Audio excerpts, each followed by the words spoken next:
बैल की बांसुरी।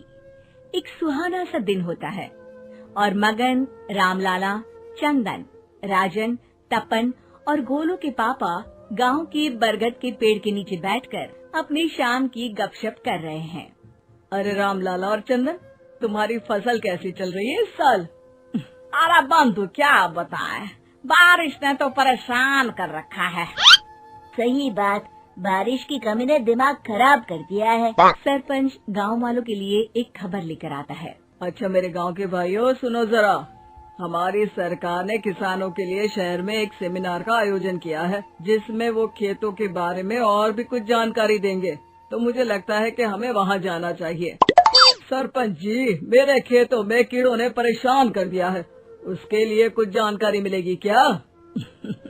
बिल्कुल, तुम्हारे खेतों के बारे में तुम्हें सारी जानकारी देंगे वो लोग। तुम तीनों को जाना चाहिए, बहुत फायदा होगा तुम्हें उससे। ये कहकर सरपंच वहाँ से चला जाता है और तीनों सोचते हैं कि वो शाम के वक्त मैदान पर मिलेंगे और वहीं से रवाना हो जाएंगे। तीनों दोस्त मैदान पर मिलते हैं और जैसे ही निकलना शुरू करते हैं तभी एक बांसुरी की आवाज सुनकर वो भी उसी ओर सम्मोहित स्थिति में चलना शुरू कर देते हैं। कुछ बच्चे हर बार की तरह अपना दोपहर का फुटबॉल का गेम खेल रहे हैं। पकड़ लिया, पकड़ के दिखा मुझे, इतना भी नहीं कर सकता। अच्छा, कितना भागेगा? आखिरकार तो मेरी पकड़ में आ ही जाएगा। हाँ, तुझे पता नहीं तपन, राजन कितनी तेज दौड़ लगा सकता है। खेलते खेलते अचानक से एक बांसुरी की मीठी आवाज सुनाई पड़ती है। सारे बच्चे उसका पीछा करने लगते हैं। शाम हो गई है और बच्चों के घर न आने की वजह से उनकी माँ मैदान में पहुँच जाती है। राजन बेटे, अरे ओ राजन बेटे, किधर चले गए? इतनी देर हो गई, घर वापस क्यों नहीं आए बेटे? तपन बेटा, चलो घर, शाम हो गई है, कितना खेलोगे? और गोलू, ओ गोलू। तीनों की माँ एक दूसरे को देखने लगती है और उन्हें एहसास होता है कि उन तीनों के बेटे घर आए ही नहीं। अरे राजन और गोलू की मम्मी, आप इधर? राजन और गोलू घर नहीं आए क्या अभी तक? नहीं तो दोपहर में राजन मुझे बताकर गया था कि वो तपन और गोलू के साथ खेलने जा रहा है। मैंने सुना है कि गांव में एक चुड़ैल घूम रही है, कहीं वही तो नहीं ले गई ना हमारे बच्चों को? ऐसा कुछ नहीं हुआ होगा, हम तीनों अलग अलग जगह ढूंढते हैं, इधर ही खेल रहे होंगे तीनों बच्चे। ये कहकर तीनों बच्चों की माएं उन्हें ढूंढने निकल गयी। बहुत देर हो गई और फिर भी तीनों बच्चे मिले नहीं। तीनों की माएं मैदान पर फिर से मिलती हैं। सुनिए जी, ये तीनों मिल ही नहीं रहे हैं और मेरे दिमाग में बहुत बुरे बुरे ख्याल आ रहे हैं। आप चिंता मत कीजिए, हम सरपंच से जाकर बात करते हैं, वो हमारी मदद करेंगे। गोलू की माँ सही कह रही हो, चलो चलते हैं। एक उम्मीद की आशा लेकर तीनों अपने बेटों की फिक्र में सरपंच के घर जा पहुंचती है। सरपंच अपनी शाम की चाय पी रहे हैं और अखबार पढ़ रहे हैं। तभी तीनों की माँ हड़बड़ी में भागकर उनके पास आती है। अरे अरे, आप तीनों इतनी डरी हुई क्यों हो?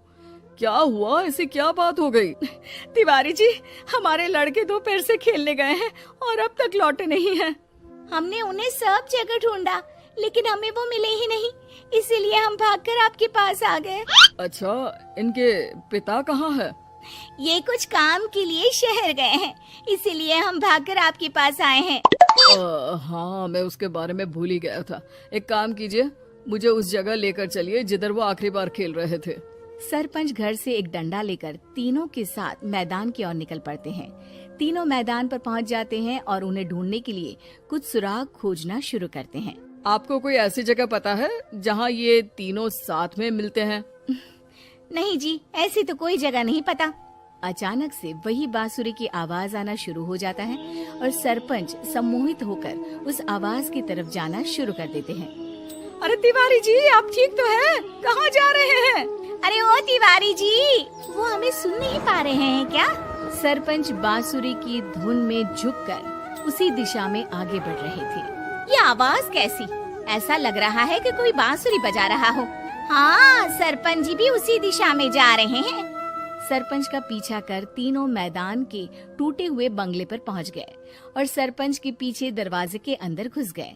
तीनों बंगले के अंदर झांकते हैं तो देखते हैं कि बहुत अच्छे से संभाला गया है बंगला। उतने में एक हंसी की आवाज आती है। मेरी बांसुरी, तूने मुझे आज तक कभी तंग नहीं किया। हमेशा अपने जादू से लड़कों को खींच लाती है। ये बोलते ही राजन की माँ को तीनों बच्चे और उनके पिता वहाँ चुड़ैल के पास लेटे हुए दिखते हैं। अरे वो देखो गोलू के पापा। अरे रे। अरे गोलू की माँ, अब चुप रहिए ना जरा। उस चुड़ैल ने देख लिया तो हम भी फंस जाएंगे। इन्हें बचाएगा कौन? लगता है ये शहर गए ही नहीं और इस चुड़ैल ने इन सबको भी यही बुला लिया है। अब हमें इन्हें छुड़ाना होगा। एक काम करते हैं। राजन की मम्मी गोलू और तपन की मम्मी को एक प्लान बताती है। बिल्कुल सही कह रही हो राजन की मम्मी। चलो आज इस चुड़ैल को मजा चखाते हैं। तीनों माएं अपने छुपने की जगह से बाहर निकलती हैं और एक्टिंग करना शुरू कर देती है। ये तो बढ़िया है। अब इसका असर औरतों पर भी हो रहा है। वाह जी वाह। तीनों माएं चुड़ैल की थोड़ा करीब आती है। राजन और गोलू की माँ चुड़ैल को पकड़ लेते हैं और तपन की माँ बांसुरी हाथ से पकड़कर तोड़ देती है। अरे पागल औरत, ये क्या कर दिया? मेरी बांसुरी को तोड़ दिया। अब मेरी शक्तियाँ खत्म हो जाएगी। तुम्हें तो अरे तुझे क्या लगा चुड़ैल कहीं की हमारे बच्चों को और पतियों को हाथ लगाएगी तू? बांसुरी टूटने की वजह से चुड़ैल खाक होकर गायब हो जाती है और सारे लोगों की आंख खुल जाती है। सब अपने परिवार को लेकर उस बंगले से बाहर निकल जाते हैं। कहते हैं ना, नारी